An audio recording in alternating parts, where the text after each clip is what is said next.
Hey, smart authors, welcome back to another episode. Today I'm joined by Alex Strathdee of Before the Bestseller podcast. And Alex and I spoke a lot about book marketing. Alex is actually a Amazon marketing expert and pretty much has $4 million in ad spend under retainer for his company on the Amazon advertising platform. So we went really deep into what you can do to be successful with advertising on Amazon and the success of what his clients have achieved. I think you'll get a lot out of this if you are interested in potentially doing some Amazon advertising. But overall, there's been some really good marketing lessons shared inside the episode. So if you want some really good fundamental lessons, then highly recommend this episode for you. And if you want some more tangible, specific insights, then this one will be a good one for you as well. So without any further ado, let's go to the episode.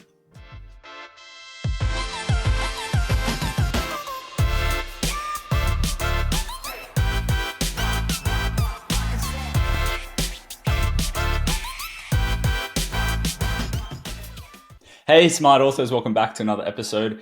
Today, I'm joined by Alex Strathdee, runs Before the Bestseller podcast, and then his company is Shelf Life, which they specialize in Amazon advertising and getting awesome results with book sales over there. But let me allow Alex to kind of jump in and give his own background because I think that'll be more beneficial. So, Alex, thank you for coming on. All good. If I had to be getting up at 6 a.m. Because I lived in a beautiful place like Perth, Australia, I'd probably be a little tired too. So all good. So we were founded at the end of 2019. I just started doing some Amazon ads for a couple authors, and now today we can talk about some of the specifics of how things came about. But today we are Advanced Amazon Ads. We're actually rebranding as Shelf Life. Which is going to be getshelflife.com. So if you're listening to this in a few months, that's going to be the best place to, if this interview is interesting enough for you or provides you enough value, then that'll be the place to check us out further. And the podcast is Before the Bestseller. Awesome. So you got into the space in 2019. How did you, because like today you guys manage like 120 accounts or more and over $1 million in ad spend every year. So how did you go from just starting in 2019 to now having this huge volume of clients? Because I am dumb enough to keep going. No, so in 2019, it's very interesting because the Amazon ecosystem has changed so much. Anyone who logged on and put a book on Amazon back in 2016 could pretty much automatically be profitable on their ads. And so I came into this space right as things were starting to get more competitive. And so, people are advertising for all different purposes. And the person who has the most to gain is oftentimes the person who can bid the highest, right? So that's kind of why, the Amazon ecosystem has changed so much, is because the person who is now bidding on their books is their authors are getting smarter or at least more competitive, right? Maybe it's because they're listening to the Smart Author podcast. That could absolutely be it. But so back in 2019, started running some Amazon ads. I worked as some fun facts, quit my job, graduated, went into software sales. It was the golden handcuffs. I thought if I was there for the next 10 years, I'd probably put a bullet in my head because it just seemed really boring. I wasn't really solving people's problems and I was just a cog in the machine. So that I was lucky enough where my mom works for American Airlines, got free flights around the world. So I had to take that up. How could I resist? I used like $16,000 worth of free flights over the course of 90 days. I was on a plane every 3 days was the average that I was flying. I absolutely loved it. And on the side, I was working. I found a lady who actually I published a book back in 2018, which is how I got into this space, was by becoming an author first. And then by working with the person who published our book, I realized I learned a lot more about the space and just saw an opportunity where, one of the areas that authors fall short, which, I know too, is the marketing side of things, right? Yeah. So, how could I improve the marketing experience for authors? At first, that started off with just managing a handful of accounts that, she would publish their books, and then she'd make an introduction to me and say, hey, this is this, young kid who knows the internet, why don't you, manage some ads with them? And from there, we've just grown 4 or 5 years later. We now have an international team of, I think we're up to 14 people. We have, the former VP of sales as our director over at Goodreads is now our, director of Role Play Success. Laura Russin, our amazing PPC lead. She actually came over from managing all of paid media for Blackstone Publishing. Wow. So we've really got a crack team now. I love no longer being the smartest person on my team. And it is just evolved into a much bigger thing where, next year we're going much bigger where, our goal is always to figure out how do books move today and then productize that into, products and services that we can then offer authors and, so that authors who, wrote a book don't have to become the expert marketer and get their books out. So that's kind of been our journey. We work with everyone from, our current top author is Joseph Noyan of Don't Believe Everything You Think. He's been on the Amazon charts for 26 weeks. He actually just fell off of it this past week, which I was kind of bummed by. But other authors, I have all of our top authors. We work with everyone from Michael Mungace-Tenier to Brian Johnson of Arete, Brian Moran of 12 Week Year, Michael Watkins of The First 90 Days, Lewis Howes, and the list goes on. So those are just some of the current authors we work with. Very cool. Very cool. One thing you said there was, when authors kind of publish and do even a bestseller campaign, like they're kind of left to the whim with marketing. Like that's probably the number one problem that I've seen, in my business and with the clients that I've worked with.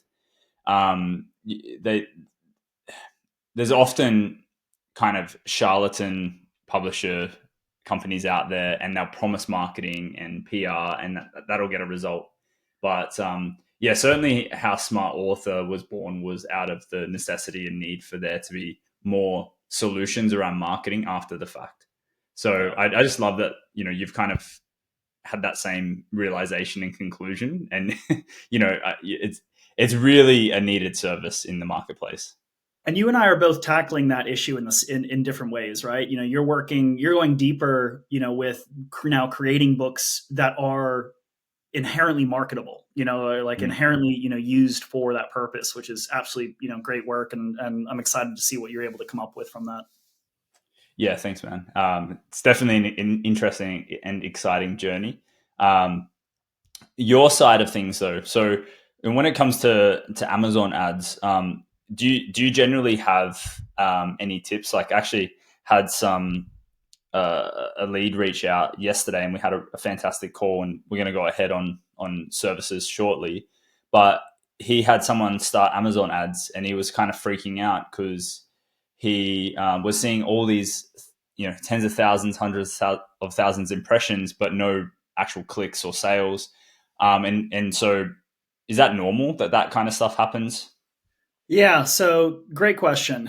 There are some authors that are good for Amazon ads, and there are some authors that are definitely not good for Amazon ads. And okay. The ecosystem is only getting more and more competitive, right? So what we look for when we bring on an author is Amazon ads are never going to be the thing that makes your book take off. Mm-hmm. And so if we have an author who comes to us and says, "Hey, I want to make 10K in royalties a month, for the next 2 years," we'll kindly say, I don't think that, this is probably going to work. Right.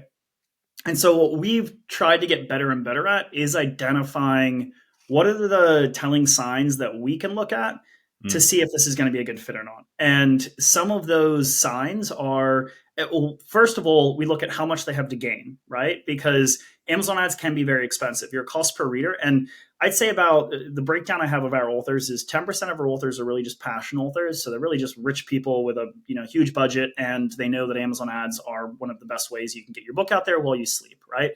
30% of our authors are actually break even or better on their ads, mm-hmm. which is not an easy thing to do. And the reason why it's, don't hear that statistic and think, oh, so 30% are making money on their authors, on their Amazon ads or break even.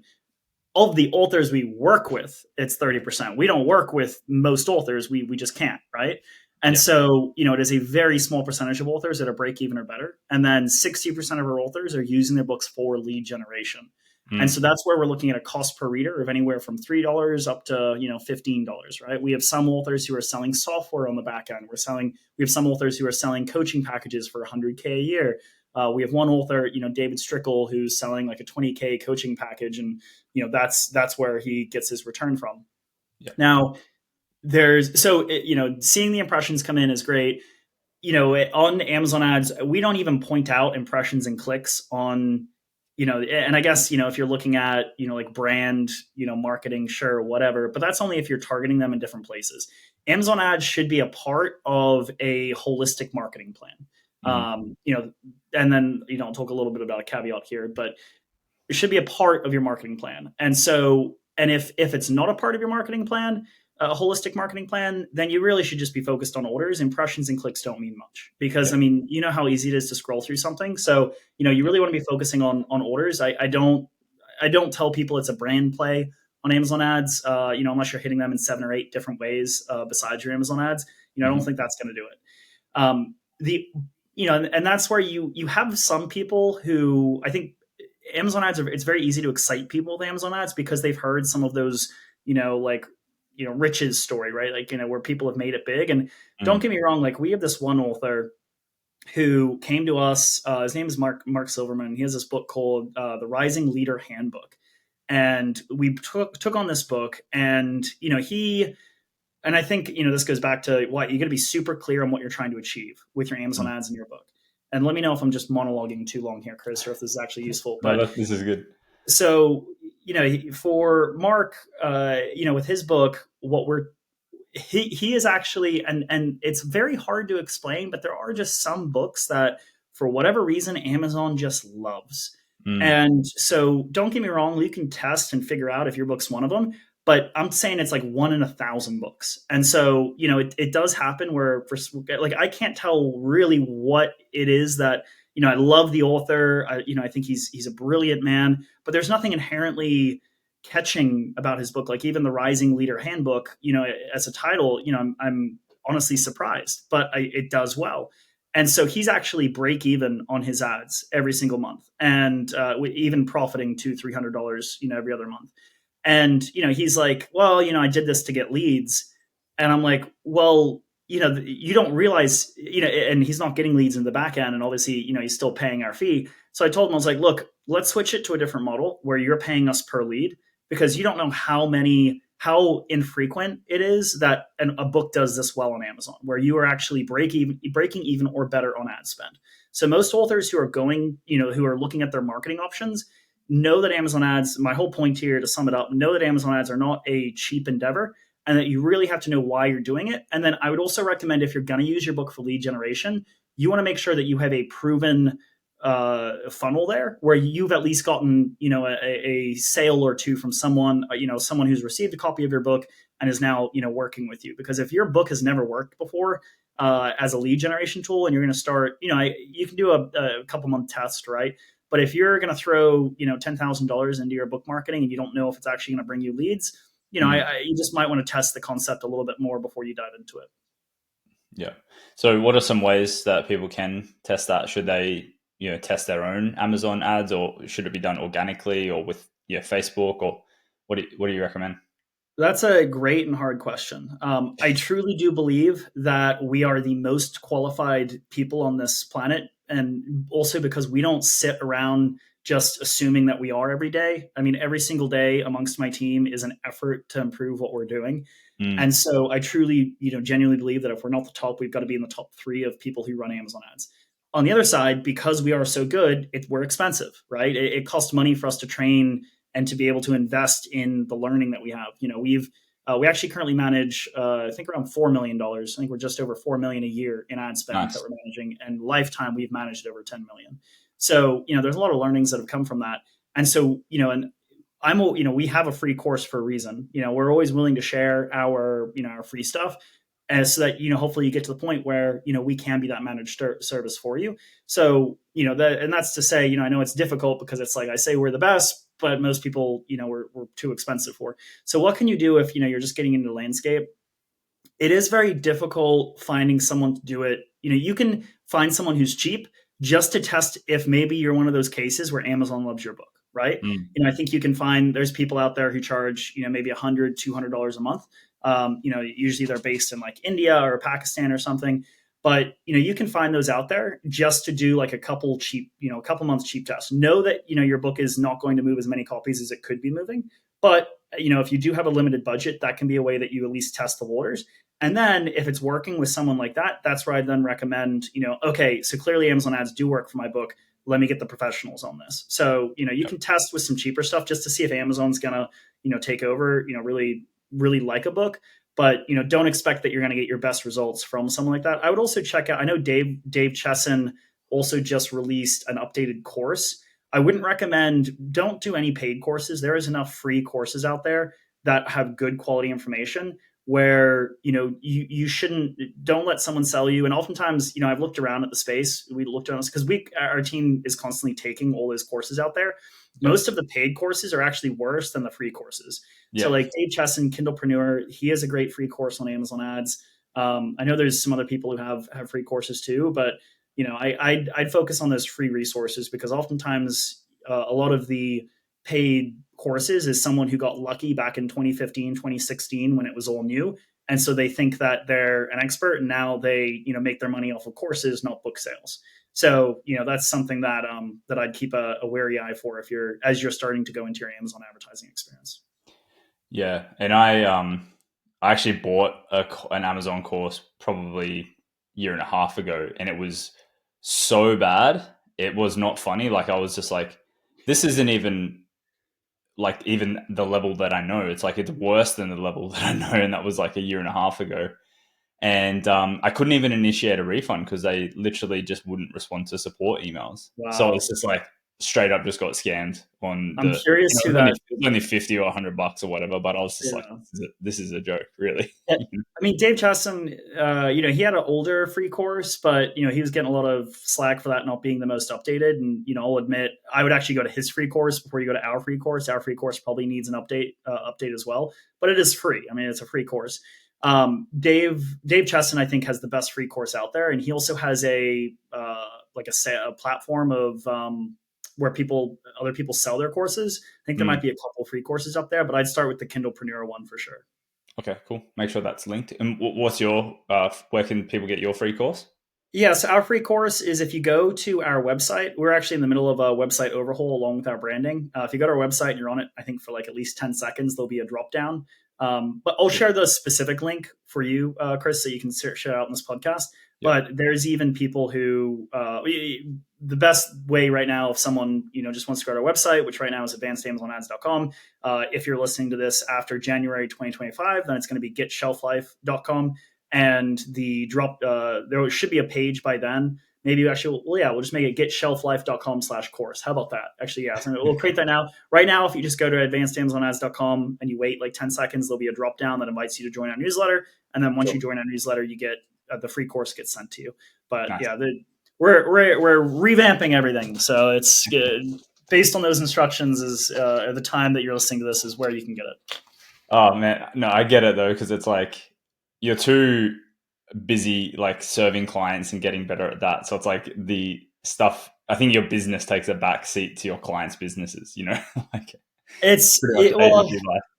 yeah. And, it is, we want to provide the stuff for free, like for the people because we find that if, we can help people get to where they're ready to work with us, that's fantastic. Right. Mm-hmm. But obviously we're focused on our clients, who are paying us dollars first. And then, we put out the free stuff as well. So. Yeah. Love it, dude. So when it comes to Amazon ads, like, I'm quite familiar with how things work, but an interesting question came up with the person who I mentioned yesterday. And they were really fixated on the creative side. So being an Amazon advertising expert, you probably understand like creative isn't really the play on Amazon. It's more like, how do we get really good targeting so that it aligns with our product and then people want to essentially add that to their cart as well. But this person has essentially a financial planning book, and the book title is more like something that's like a metaphor for something that he believes in. And so the title was very vague, and then the subtitle kind of says what the book is about, but the subtitle is long. And so when he was looking at ads on, mobile and on a laptop, the subtitle would get cut off after a certain amount of characters, and then it was like no one knows what this book is about. And then the creative side of things, you can't see it in the book cover because the subtitle is actually much smaller than the big, metaphorical main title. So in situations like that, there is, from my understanding, an area where you can add custom text to kind of elaborate, but then that's also quite limited. So when you get books like that, is there workarounds or strategies that you recommend to actually increase the visibility to potentially get the click and the sale? Yeah, so yeah, the only customization you get is 150 characters of text, which is obviously very little. I like to compare it to other platforms where Amazon ads are like skiing versus Facebook ads are like snowboarding, right? It's the snowboarding is hard to learn but easy to master. Skiing is easy to learn but hard to master. That's how I think about Amazon ads, because Amazon ads are so much the algorithm game that you're trying to really understand the workings of how Amazon is deciding to show which ads to which person, which there's a lot more factors that go into it versus the Facebook ads from an algorithm standpoint. But then the Facebook ads are so much more complex when it comes to actually the creative, right? As versus the Amazon ads, which is 150 characters of text. The other thing I'd bring up, unfortunately, I don't have a remedy. If you just have a title like that and it doesn't tell you what it is, that's going to be a tough fix for him. But the other thing that authors oftentimes make the mistake of doing as well is putting their whatever the words are on their cover way too small. And so you got to think about when someone's scrolling on, like go on Amazon and scroll on the books and see how many of those books that you can actually read both the title and subtitle. Yeah. And so that's an important part when you're running Amazon ads, is to make sure that your book cover is actually, you can actually read it, because because there's such little creative in the Amazon ads, that's such an important part. So I'd recommend just making sure that that's blown up. Maybe that's something that they could do, to combat it, is just make sure that they're, if they can redo their covers so that their title and subtitle are big enough so that, you can read that even though you can't see the text. That might be the way to go. Yeah. Got it. Makes sense. Yeah. And that's kind of the feedback that we gave. And we actually came to a conclusion that the metaphorical kind of title was great to his story, but if we were to start going, and he even came to this conclusion himself, but if we were to start doing any cold advertising, that it wouldn't make sense to any single person, so we're actually going to go into the testing game and create like 10, 12 different variations of the title, subtitle, and cover, and do some tests on Facebook and figure out like what cold traffic likes. That's great. I can't wait to use you for that too. That sounds fantastic. We all want to have like the alchemist, right? Like the Alchemist, right? I think you might have heard of the book Alchemist, but It's sold millions of copies. Does that title say anything about it? No. So, when people think about titles, they're like, oh, wait, so I can kind of title my book something creative that's going to be like that long lasting, whatever. It's like you can, but your marketing strategy is going to have to be a whole lot different than, it just depends on how you want to drive your marketing. If you're going to be relying on, doing a lot of paid media, or places where people are seeing the book title and cover without actually knowing what's in the book because they don't get to have a conversation with you. It's kind of, to use an example, John Strelak, he wrote a book called Cafe on the Edge of the World. He's John's a good friend of mine, so he's been kind enough to share a lot of the back ends of how his marketing work. John literally went to Chamber of Commerce meetings, around the country with a backpack of books and handed his book out one by one, having a conversation with each person until he had handed out 10,000 copies. Wow. Now, John, that book has now sold over 8 million copies. That's insane. He is, or all his books together have sold 8 million copies or something like that. So, like Cafe on the Edge of the World doesn't tell you a single thing about what's in that book, but John having that genuine conversation, he was teaching people, oh, okay, here's what the book's about, right? So he didn't need to worry about, his title being, the 4 love languages or whatever, like telling exactly what it is, right? So it just depends on how you're marketing it. If you are really relying on, digital marketing, you're going to have a good title that tells people exactly what it is. Yeah, makes sense. That's so interesting. I think what it comes down to is like sometimes people just don't have the capacity to do that level of work and engagement, right? And that's where, okay, then if your strategy is digital marketing, you better have a title and a cover that, is good for that type of marketing, right? The trade-off. Well, I guess like the cool thing here is that, if the book that you want to market is vague or misaligned, like maybe we rebrand it, or maybe the second book is something that is, and then once you've kind of gotten a database and you've built up a following, then the next one can kind of be vague because it's like your name now carries more weight versus, if it's your first thing, then it doesn't necessarily. And Totally. I think furthermore, it comes down to your strategy. Like, is it selling lots of books? Is it lead gen? Is it getting a brand or becoming a brand? It's different for everyone. So I think for like the clients that I work with and the handful of clients that you work with that are you're purely lead gen, it's like we probably want a cover and a book title that is self-explanatory and actually drives leads to go, huh, yeah, maybe I do want that outcome. Like I do Yeah. want that support, and I do want to learn that thing so that I can become, better, or more skilled, or whatever the case is. Yeah, going back to the John example, John doesn't have a coaching program. He doesn't, at least not to my knowledge. He doesn't have anything else he's trying to sell. He really is genuinely, the book is the product. And so, that is a whole, it always starts with what are you trying to achieve, right? And so even myself, I'm writing my next book right now, which will be out in first week of February, and Nice. which is going to be, unsurprisingly called Before the Bestseller. And that book is even as I write that book, which is a lot about setting your goal to begin with, I forget why I'm writing that book to begin with, right? So it really is like this constant reminder, of like, okay, why are you doing this? Like, what is the end goal? Are you trying to get clients? Are you trying to, like, I think, and also being, not having too many goals, because like if you're like, oh, I'm trying to make it big, but I'm also trying to, like do lead gen, I think, you might have strategies that conflict with each other, or, you're not putting your resources, targeted enough where you're actually going to see results one way or the other. So, I think as a whole, most businesses can get 2 to 3 big things done in a quarter.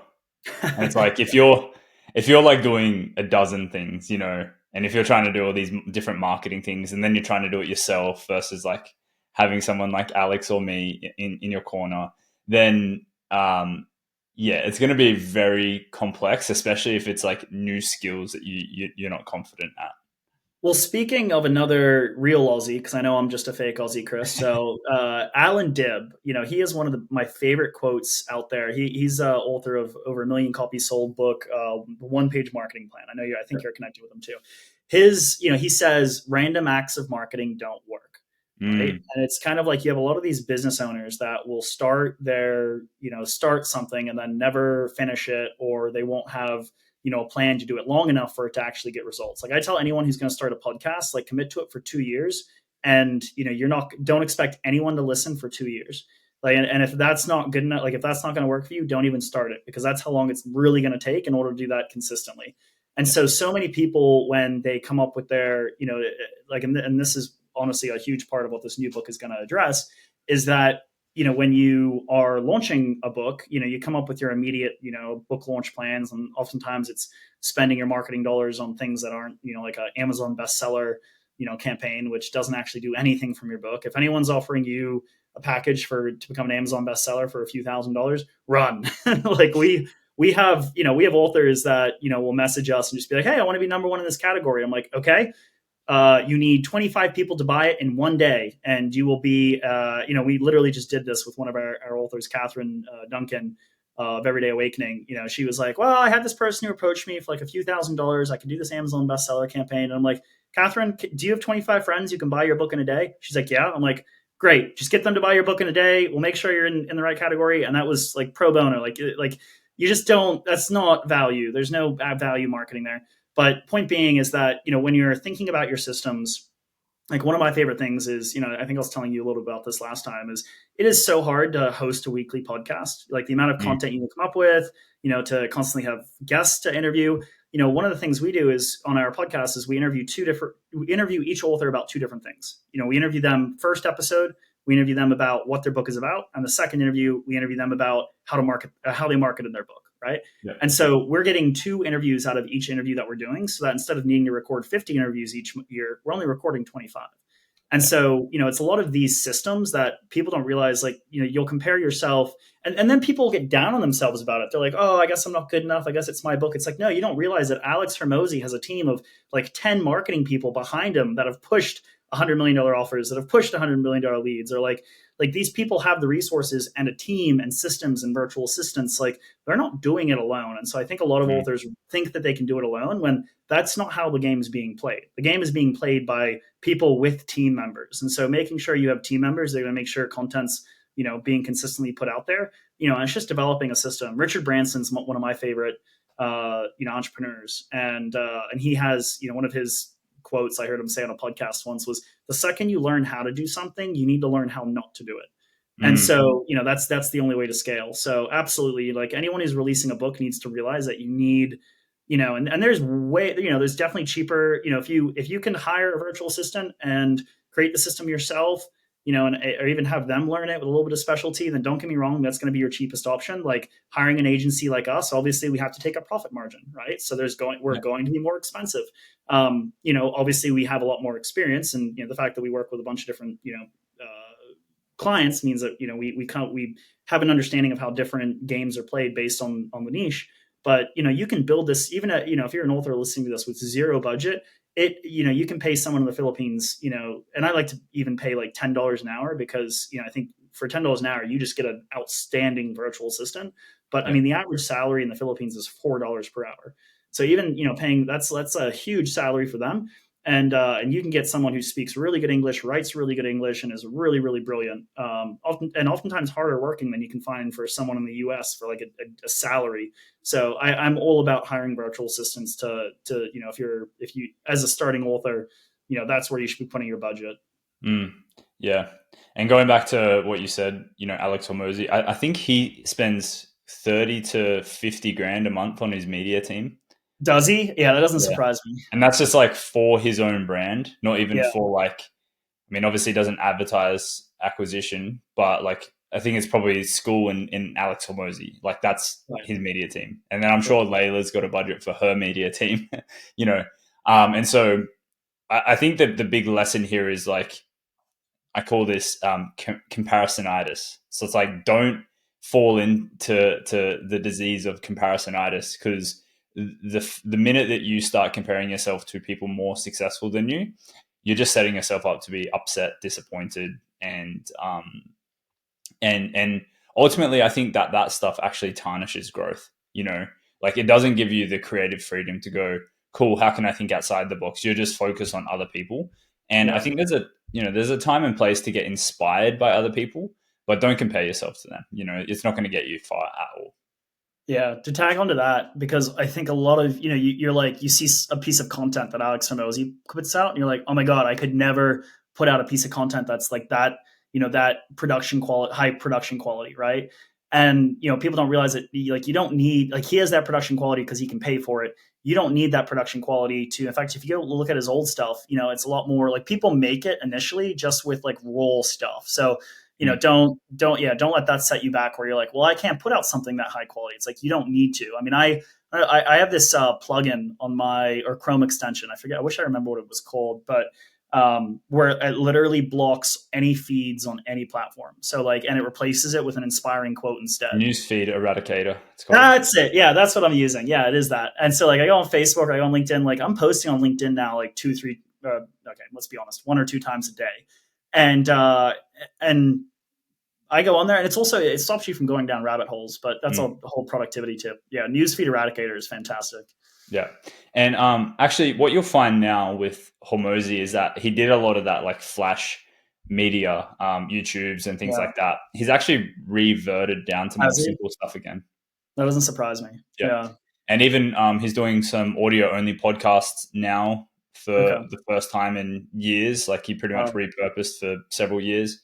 Yeah. So yeah, I think the biggest thing is like, if you're an expert and you've got something to share, just like create a bit of a process around how you do that, and get some team around you just to support. And like Alex said, it's $4 to $10 an hour. Like you'll be able to get pretty far, Yeah. with some offshore team members.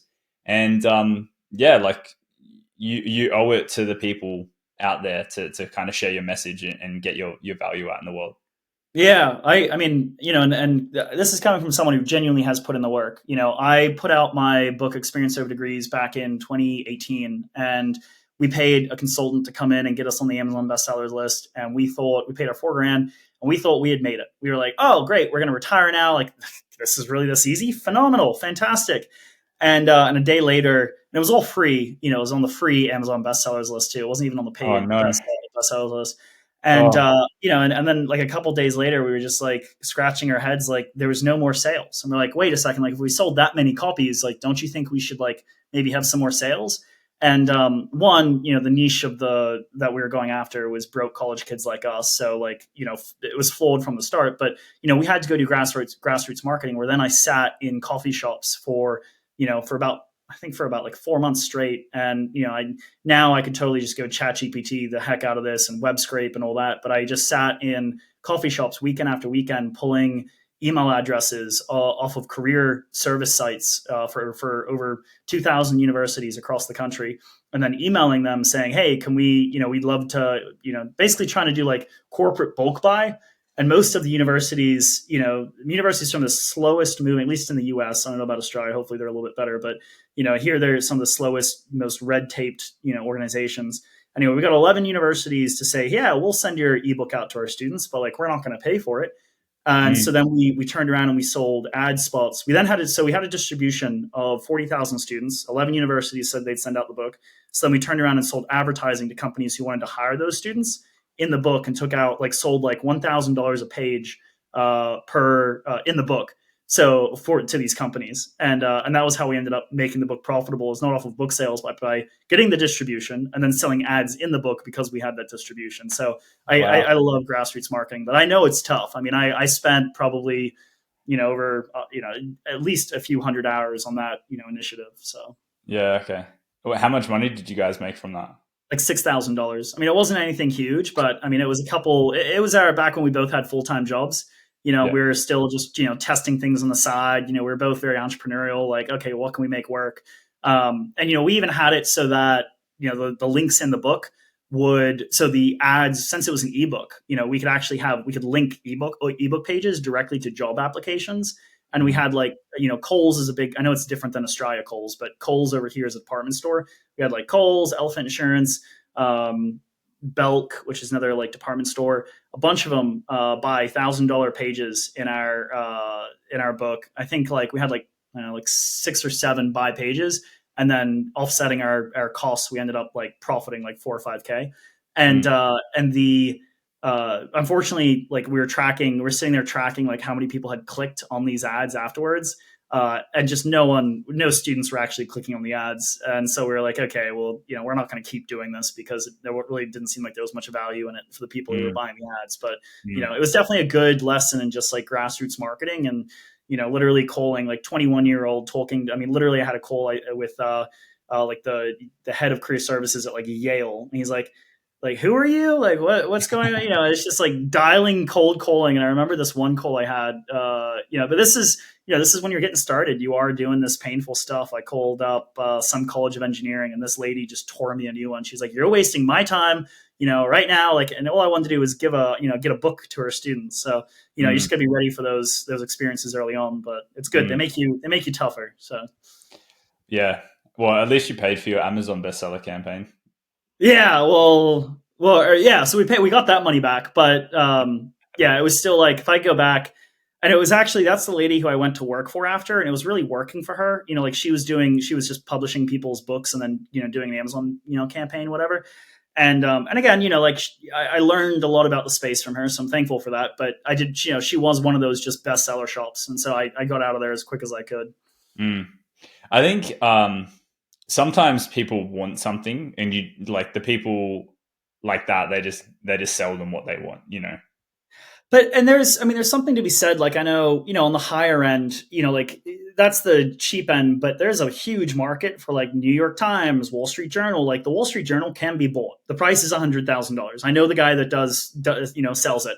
And for someone who is, oftentimes buying that, they're buying it for a different reason. They're buying it because that Wall Street Journal credential all of a sudden kicks their speaking fee up, 20K, right? So like, as long as the credential is being used for something, the problem is that Amazon nowadays, everyone and their mother is an Amazon bestseller. So I don't think that really goes far. But I mean, all these, people are always trying to crack the New York Times. New York Times list is obviously harder because it's an editorial list. But I'm sure Michael Drew could give your audience a much better rundown about the editorial list. But yeah, I mean, you just got to know what you're paying for. And as long as I think the purchaser's expectations are aligned with, what you're actually providing, then I think that's a good business deal. It's just you get in a gray area when a author expects that this is gonna, their book's gonna, become the next on Oprah, that Oprah's gonna talk about, and that's just not gonna happen from an Amazon bestseller campaign. So it's just knowing what to expect from these things.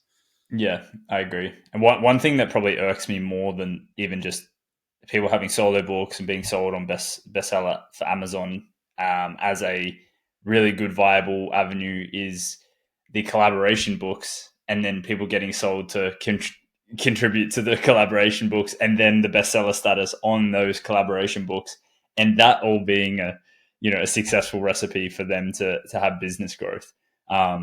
So yeah, I think there's charlatans everywhere inside of books in general. So I think you got to be aware of what and have clear expectations for what this is actually going to do for you, and not get sold or overhyped on certain things.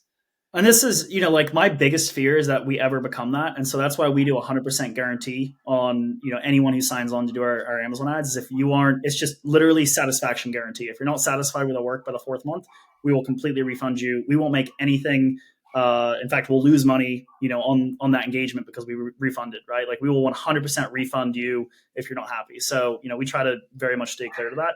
But yeah, the wide, you just got to know and this is why listening to podcasts like this are so important, because you learn the things to avoid, and what's actually a marketing scheme versus what's real. One of the things that I've learned is there's just no such thing as a free lunch. If someone's offering you something that sounds too good to be true, for example, making you a world-renowned best-selling author for $4,000, that's probably not real, right? Like if it seems too good to be true, it probably is, Yeah. 100% agree.